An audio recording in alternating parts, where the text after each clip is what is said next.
For months, the disappearance of 44-year-old schoolteacher Carlton Keon Osborne remained one of Louisiana's most troubling mysteries. On December 18th, 2025, Keon attended a holiday Christmas party in Lake Providence, Louisiana. Sometime later that night, he vanished without a trace. He never returned home. No confirmed sightings, no phone calls, no explanation. The last known clues came from license plate readers that captured Keon's vehicle traveling through the area. One camera recorded his car near Oak Grove on Louisiana Highway 2. Another captured him at 11:23 p.m., traveling south toward Lake Providence. After that, the trail went cold. As investigators worked to piece together Keon's final movements, rumors began spreading throughout the community. One story involved a young man who allegedly emerged from the lake near a nursing home, claiming he had been beaten and thrown into the water. Even more intriguing, the man reportedly spoke about a vehicle submerged in the lake. Could that vehicle belong to Keon, or was it simply another rumor complicating an already difficult investigation? To find answers, volunteer search teams arrived in Lake Providence with one goal: determine whether Keon and his vehicle had ended up in the water. Using advanced sonar technology, they began systematically searching the lake that runs alongside Highway 65. The conditions weren't ideal. The water was murky, visibility was nearly zero, and countless submerged objects littered the lake floor. Still, every sonar return had to be checked. Every unusual shape mattered. As the team scanned near the intersection where Keon's last known route would have taken him, a suspicious object suddenly appeared on the screen. For a moment, excitement filled the boat. The shape seemed to be in exactly the kind of location where a vehicle might end up after leaving the roadway. "Hold on," one searcher said. "I think I have a car." The team repositioned for a closer look. If you've been following this case so far, take a second to hit the like button. It helps more people discover stories like Keon's and supports continued coverage of unresolved disappearances. The sonar image looked promising at first, but as they moved closer and examined it from multiple angles, the truth became clear. It wasn't a car, it was debris. Another false lead. The search continued. Hour after hour, the team covered miles of shoreline, scanning boat ramps, intersections, drainage areas, and every section of water accessible from the road. Again and again, sonar images created brief moments of hope. A dark shadow, a rectangular shape, something resting on the bottom.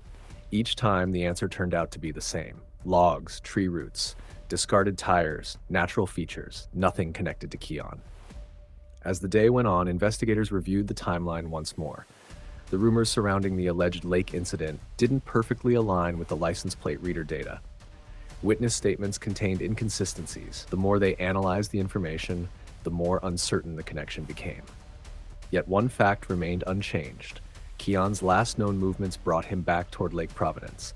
Somewhere after that final camera capture, something happened. But what? By late afternoon, searchers had examined nearly every realistic accident location along the lake. They found no vehicle, no evidence of a crash, no sign that Keon's Toyota Camry had entered the water. While that may sound disappointing, it actually answered an important question. One major possibility had now been ruled out. The lake was no longer the most likely explanation, and that shifted the investigation in a different direction. If Keon wasn't in the lake, then investigators had to consider other possibilities. Could foul play be involved? Was there another location yet to be searched? Or was there an entirely different explanation for his disappearance? Those questions remained unanswered. For Keon's family, the uncertainty continued. For investigators, the search was far from over. And for everyone following the case, the mystery only deepened. Then, everything changed. Authorities would eventually make a discovery that brought this long search to a heartbreaking conclusion. State police confirmed that a vehicle recovered from the water belonged to Carlton Keon Osborne. Law enforcement used heavy equipment to remove the submerged car. Inside and around the vehicle, skeletal remains were located. Although officials proceeded with formal identification procedures, the discovery strongly suggested that Keon's family was finally receiving the answers they had waited so long to hear. After months of uncertainty, the possibility of closure had finally arrived. One family member later reflected on the emotional moment, saying that While the outcome was painful, there was relief in finally knowing what had happened. It's a reminder of why these searches matter. Sometimes the hardest answer is still better than no answer at all. Nothing yet. It's been easy scanning. A lot of trees, the way they pop up, but yeah, once you understand, like those are all roundness and they all look the same versus the vehicle that we're looking for. So we're going to continue down south into town, and then I'm glad that they have this little cut through here. I didn't know they had the cut through. And then we're going to, there's a boat ramp on the other side. So let me get south into town. So hang out here like at least 30 minutes. Let me get south into town. If I don't find anything, then we'll jet to the boat ramp and meet over there to pull out, and then come up with another game plan from there as to what we're gonna search in the area. All right, that'll give me time to charge some batteries a little bit. Okay, you change those blades? Yep. Nice. Let's see, I'll send you a Lake Providence boat ramp. So there's a peninsula right here. It's like straight on the other side. So yeah, we're almost completely in town. We put in there at the nursing home, and then went up to all the way up here. And then we're back down here right now is where we're at. And then, like I said, here's the boat ramp across the way and town. So we're like 4/5 of the way, covered everything already. Oh, wow. So. Okay. All right, we'll see you in a bit.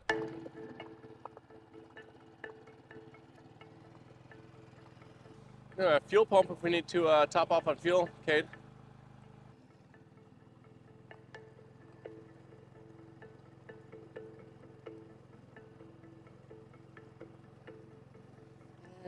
Let's head back up into that dock area.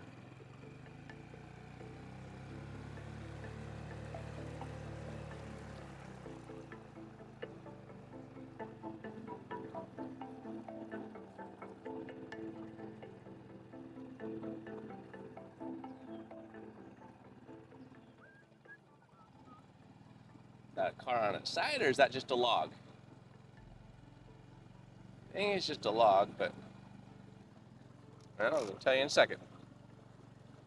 It is a log. And what we're looking at, just so you can see, this was on our left as we were closer to shore, and then we went further out from shore and scanned it at a further out angle, and now you can see that it's a log plain as day. A lot of what I consider perfect locations. Yeah, look at that.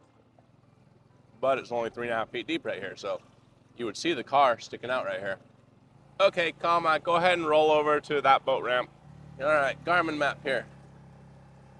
To give you an idea of what we ended up doing, we were here just south of so this road right here, I'll put a little pin on it, that's Highway 2.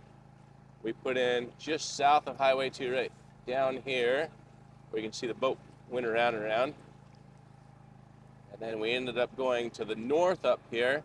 The road on the north side is on the west side. That's all along the lake there.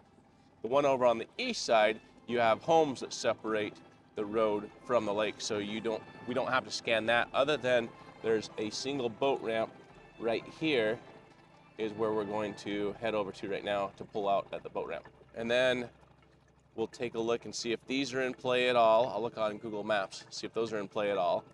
If they are, then we'll go search those. And then, like I said, if not, then maybe we end up at the Mississippi River.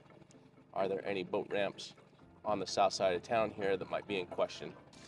This water's deceiving. It all looks the same depth, but this is only 6 feet. Over there is 18. 5 feet. That is it.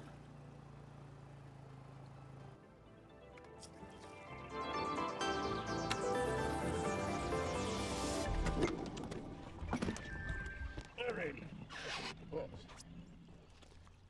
Round lake out there. Yeah, but okay. So yeah, let's talk about some of this. Okay. So your Round Lake was up here, further. Grand Lake or Round Lake? Round. Where's south end of town? Let's see, where are we? It would be back around here. Trying to see if that's what this was. Stump Hole. See Briarfield Academy. Heading to the north. He's not going to be north of the state line, so that takes out this boat ramp. So what we're looking at now is Okay, is there a foul play angle to this, or is there also a self-harm angle to it? Okay. We have to now start considering that since we've now ruled out accident locations. Okay. With with either one of those two angles, we have north of Grand Lake as it heads over. You have a boat ramp that was up here by the river somewhere. Anyway, on the north side, but the issue with that one is it was too far to the north because it was on the north side of the state line. Okay. Remember, he was caught on LPR coming back south. So I'm ruling out that boat ramp to the north. Okay. However, you have the two right down here in town that is in your little offshoot of the Mississippi River. Okay. Zoom back into this, right here, down by the Greenfield Grain. Looks like you have this little boat ramp that you can sneak into. There's somebody back in there. Go ahead. Outside. Okay, over by the levee. Okay, got it. And Okay. then right just south of there also is another boat ramp. Okay. Are these private industrial, or is these for anybody to go down to drop into the river? And so that's what we need to do is get into the river there, so that way we can I know up through here you can get in because my dad used to go through there to go fishing. Okay. And then we own property along here too that has a private ramp that I can get us into. There's the other one.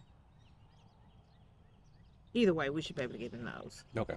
Yeah, so let's go put in there as Okay. our next location. Recent breakup, reason for depression. Well, there was an incident that happened with him and another guy, Okay. and it got exposed, Mm-hmm. and so And so he it was public exposure. okay. And so did this cause him? Did he get fired from work? He did not get fired from work, no. And you know, the party was after all of that as well, Mhm. but that could have potentially caused some type of problem. There was a text message that was shared with a family member as it related to him and that other guy. So that two indicated. consenting adults, but more shameful that the family Public. the family and the public And found not so much the family, because we got it. out. Yeah, but yeah, the public. Okay. more so. Yeah. Okay.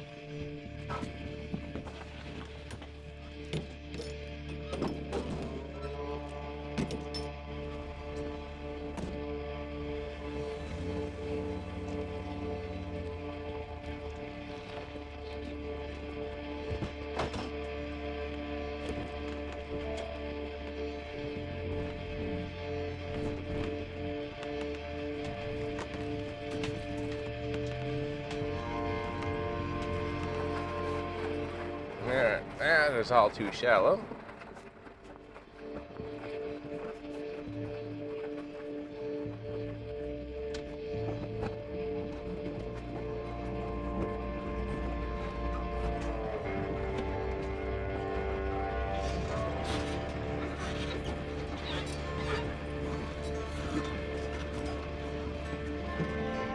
Good, how you? Good, Philip. Philip, I'm Jared. Good, I'm the manager here. I appreciate it. What all you need? So if we can move the service truck on the right, Okay. I can back it straight down here. Running the air compressor, trying to pump some oil in, and he's gonna be done. Yeah, it's perfect. I appreciate it. Hey, look, Say again? don't look like it. What's that? How are you? What about you plan on looking at? Right now, today? Right here for this section and jetting up to this other ramp up here to see if he. The water's been down, and that pylon there's been right at the edge of the water. Okay. December 18th. But the water just come back up here, Okay. and it didn't go all the way up to that ramp up there. Okay. Which it's shallow up there now, but I mean, Right. you can probably That's just dry. Okay. I mean, it's dry land up there. When it's dry land, though, I'm thinking of like fishermen just driving down the shoreline, Just the other day. so they could have driven down to the water further out then. But it was. it's been dry all the way across. Okay. Yeah, all the way. I mean, he wouldn't have been able to. You'd have been able to see his car. Okay. What he's saying is we need to scan further out, not just right here. Oh. And last week, that boat ramp wasn't. You couldn't have got to it, and you can see dry land all the way across. You'd be able to see the car. But yeah, I get down to where whenever we put our boat in, with the boat right there, Yeah. we have to back down by that pylon, and that's the way it was. Okay.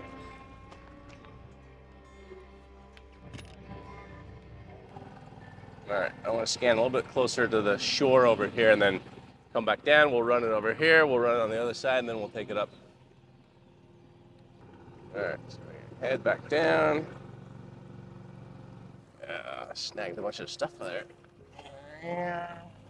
So watch this, see the current here? We're in the small boat, so we want to be very careful about getting caught up in his current right there. It will go, ready? It's gonna hit us right here. So we can go around it. Huh? Yeah, see? See what I mean? Gotta be careful with that. That smells amazing. That one might not be rice. Don't breathe the fumes in. Is that salt? Is it sand? Is it rice? And if it's rice, why are they just taking it out of one, putting it in the other? You know, I'm surprised that is with as much technology and belts and things they have around here, that they don't have like a big vacuum to just vacuum it up in there. All right, so here is that little ramp that I was looking for, that little private ramp that's back here. So I will circle into that, but I want to shoot up just a little bit past it and then come into it. Yeah, it's only 3 feet deep right here. Oh, 9 feet. Yeah, so we just came off the barge. 7 feet.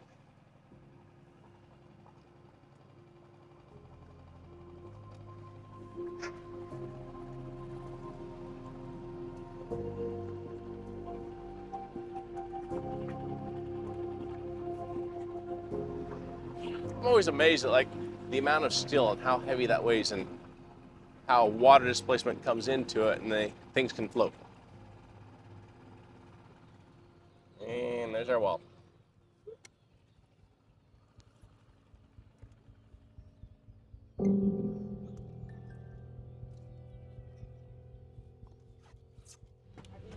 Kenya, so he says that that pond that we drove past on the way in, the north end you saw all the stumps, but he says on the south end there's a dirt boat ramp. So we're gonna go check that one. Stump hole. Okay. All right. So I'm gonna wash my hands. Okay. Eat as we're moving. Okay. And we're gonna keep this going today. All Sir, right. thank you very much for your help. Thank you.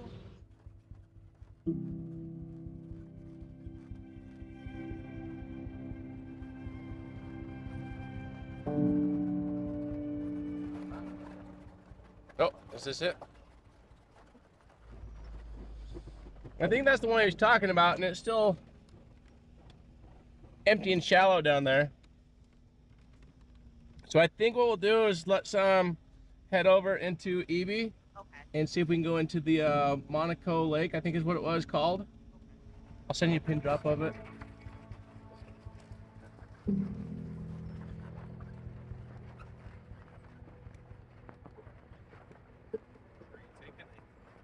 I'm taking you to a little hidden lake here in Epps.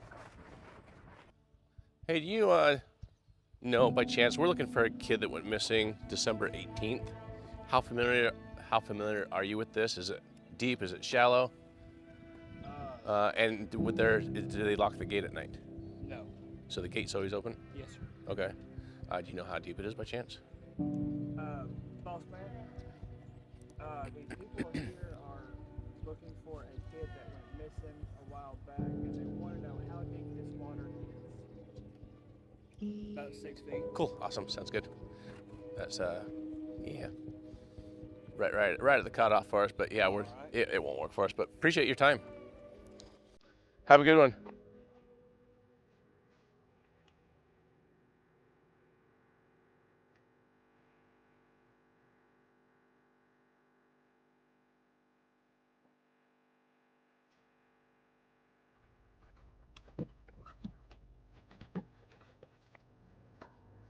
Been found in places like this before, so we're gonna throw a sonar ball in and see what the depth is.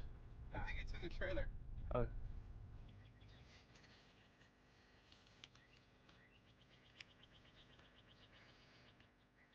Okay, we are 4 feet.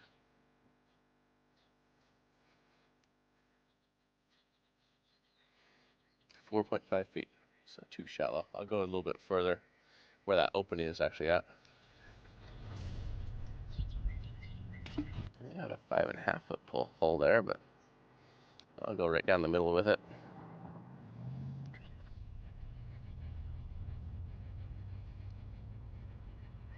right, well, just under 5. Like I said, you can see in there, so let's say no on that one.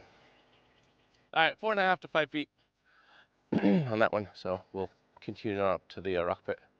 It will head, and then anyway. So the reason why we're extending our stay for a couple reasons. One is if we do find him at the rock pit, then it's going to take us on in the evening, possibly tomorrow morning. If we don't find him there, then we have enough time for one more location.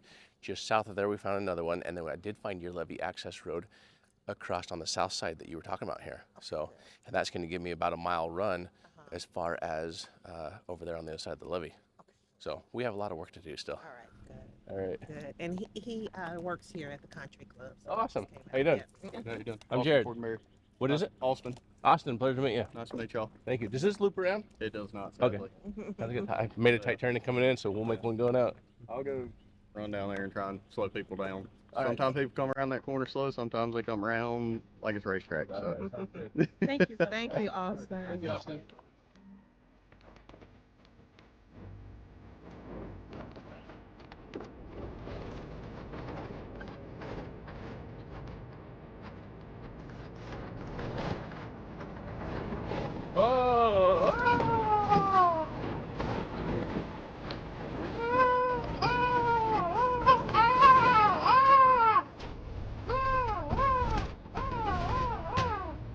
I tried to miss as many as I could. I know you might have thought I was aiming for them, but no. I am not aiming for them.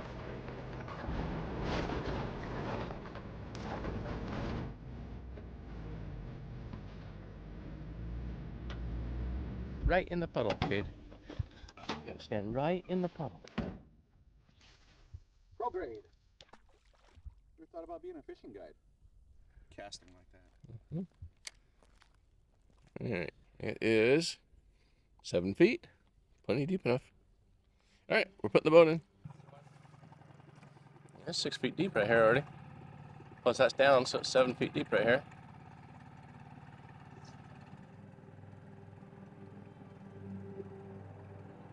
So the other thing we have to remember is that the tugboat operator today said that the water level was down another 5 to 6 feet.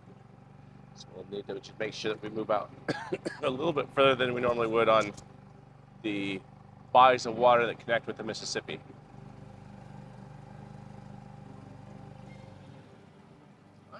I want to double check that right there. Or is that the end of the boat ramp? Let's double check that right there.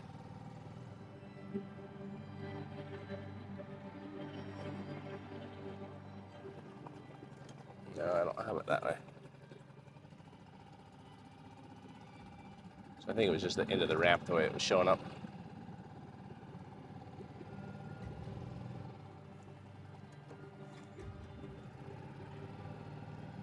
Right there I have the ramp.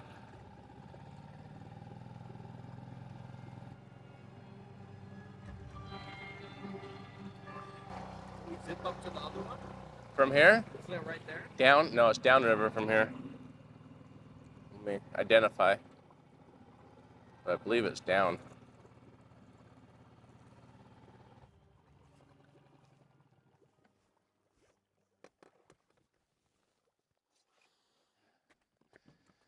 About to fluff up that other side again.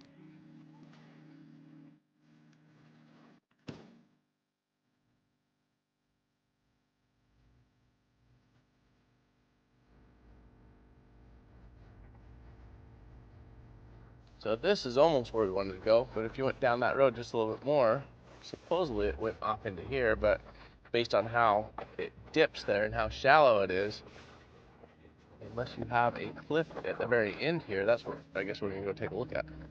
So this right here used to be a road, and it looks like it just drops off if you just into the water. Oh, really? Yeah, you can drive down there, drive past the back of the trailer.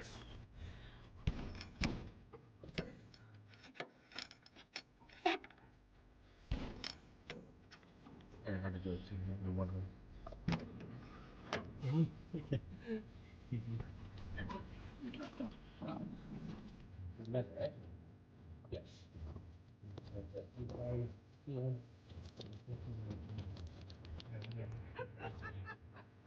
remember that. Yeah.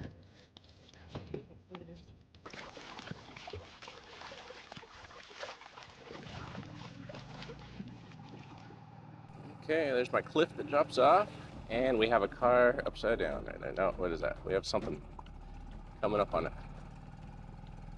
No, fish structure. Not a car. There. Oh. What is that? No, maybe not. Let's see. No, it's the way the ground is laying. So it's not going to be on the lower bank because of how muddy it is. You just end up getting stuck in it trying to get a Camry out. But this steeper stuff coming off the hillside here or coming off the little cliff tops. So we're gonna scan the bank like we would normally scan a river and a lake bank, and then we'll scan this section also. Do 2 passes on each one of these. Oh shit, what's that? Oh. Alright,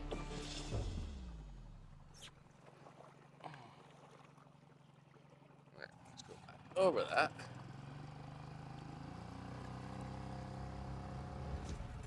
Got it. Something big right there coming up. See that? I don't know. We're facing down the slope. Let's get over the top of it and see. The thing is, we have these concrete things right here. So is that what it is, or is it going to be round, or is it going to be square? See that we have something square in here. All right, so not a car. And what I'm looking at is the same object here. So if I scroll back here, this is what I'm looking at. But then when we come across the top of it, the other direction, it's a much longer and skinnier. It's pretty unlikely you would drive down this. Yeah, that one you're gonna get stuck in. All right, we'll do 1 pass here to finish it, and then back down the center. Call that good. All right, well, let's put it away and back at it in the morning, huh?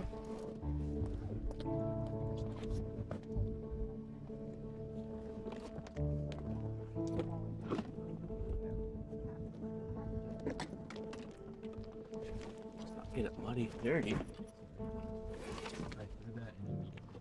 Give that to Matt.